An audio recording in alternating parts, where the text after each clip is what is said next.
has issued a severe thunderstorm warning for northeastern Bergen County in eastern Pennsylvania, central Lehigh County in eastern Pennsylvania until 3:30 p.m.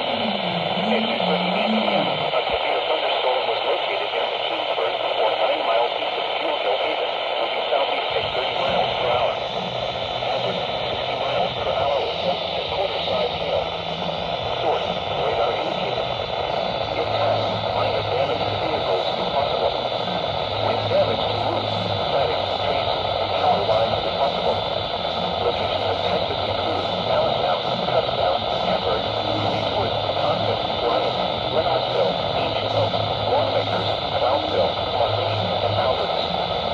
For your protection, move to a superior room on the lowest floor of the building. In addition to large hail and damaging winds, frequent cloudy ground lightning is occurring with this storm. Move indoors immediately. Remember, if you can hear thunder, you are close enough to be struck by lightning.